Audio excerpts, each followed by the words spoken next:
Ինչ պետք է իմանա յուրաքանչյուր մարդ Տաշիչ Սամոյի մասին, մենք հավաքել ենք ամենակարևորը։ Ինչի մասին խոսում են մարդիկ սոցցանցերում եւ մասնագիտական շրջանակներում։ Մեկ տարում միայն էլեկտրաէներգիայի հաշվին վաստակում է մոտ $120 միլիոն։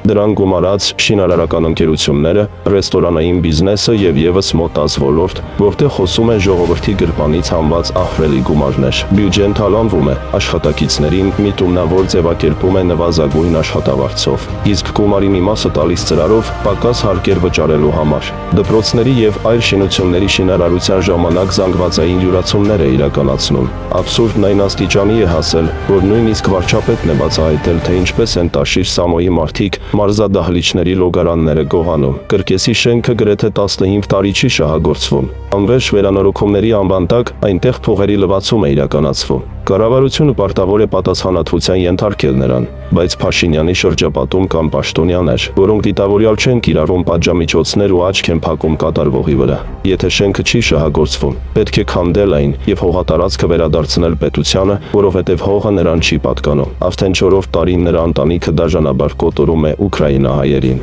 Ռուսական եւ ուկրաինական ԶԼՄ-ների տվյալներով Տաշիչ Սամոյի եղբորով թիմ հորեղբոր գումարներով հովանավորում է մոտ 2000 վարձկան հայերի։ Նրանցից 450 Ղարաբաղի բնակիչներ են։ Ղարաբաղցիների հավաքագրմամբ զբաղվում է նա։ Սարուխանյանը գլխավորն է, Վագիֆը Սամվել Բաբայանի 4-րդ գումարտակի մարդը եւ Մ. Սահակյանը։ Մի քանի օր առաջ 8 ղարաբաղցի կրկին մեկնել է Եկատերինբուրգ եւ հրահանգներ ստանալուց հետո կմեկնի ճակատ։ Ոչ մի դրամ չի ծախսում էլեկտրասյուների եւ տրանսֆորմատորների վերանորոգման վրա։ Բոլոր հաշվետվությունները կեղծ են, հանրությանը մոլորեցնելու համար։ Չի վճարում փոխհատուցում այն քաղաքացիներին, որոնք օրերով առանց լույսի են մնում։ Կառավարությունը պարտավոր է հորդորել ժողովրդին գրավոր բողոքներ ներկայացնել եւ բոլորին հատուցել տոկոսներով եւ տույժերով հենց Տաշիչ Սամոյի գրպանից։ Էջմիածնից Մահապարտ է ուղարկել Մոսկվա, ով պայթեցրել է Արբատի գումարտակի հրամանատարին։ Մահապարտը ուներ քաղցկեղ եւ համաձայնել է պայթեցնել իրեն խաղամոր որդու պարտքերը մարելու դիմաց։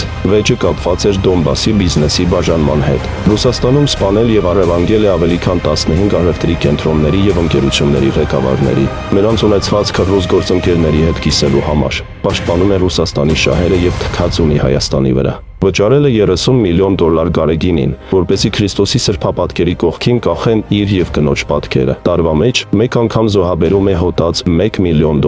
Այն դեպքում, երբ բյուջեն թալանում է հարյուրավոր միլիոններով։ Սա օգնություն չէ ժողովրդին, այլ թալան։ Հայաստանի ժողովուրդը նվերների կարիք չունի։ Ուղղակի վերադարձու այն ամենը, ինչ գողացել ես, իսկ նվերներ տուր Կրեմլի բեմին կանգնած ռուս պոռնիկներին։ Շատեր աշխատելով հեծում, ապօրինի կերպով զրկվում են աշխատանքից, իսկ դատարանները միշտ կանգնում են Տաշիչ Սամոյի կողմը։ Մենք կոչ ենք անում կառավարությանը պահանջել հրապարակել դատական գործերի ամբողջական հաշվետվությունը եւ վերանայել այդ գործերը։ Թող բոլորին պատճառած վնասը փոխհատուցվի հենց Տաշիչ Սամոյի գրպանից։ Մշտապես խառնվում է ՀՀ ագնագործունեությանը եւ այնտեղ նշանակել է սեփական մարդկանց։ Սրանք այն մարդիկ են, ովքեր նրան տրամադրում են տարբեր երկրներում ապրող գործարարների ցուցակներ, որպեսզի նրանց շանտաժի ենթարկի։ Բակո Սահակյանի հետ փողեր է լվացել Ղարաբաղում, շարքային քաղաքացիների անունից։ Հիվանդագին աստղամոլ է դարձել եւ իրեն Հայաստանի թագավոր է պատկերացնում, մոռանալով, որ ընդամենը արյունոտ ձեռքերով հանցագործ է, որի հարստությունը կառուցվել է անմեղ մարդկանց արյան վրա։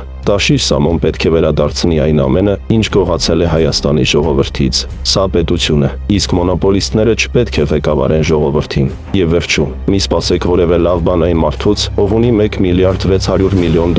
բայց կյանքի ընթացքում մեկ անգամ չի վարձել ուսուցիչ, որպեսզի կարողանա գրագետ խոսել գրական հայերենով։ Ահա եւ ողջ ճշմարտությունը հայ ժողովրդի, հայ լեզվի եւ պատմության հանդեպ ունեցած նրա սիրո մասին։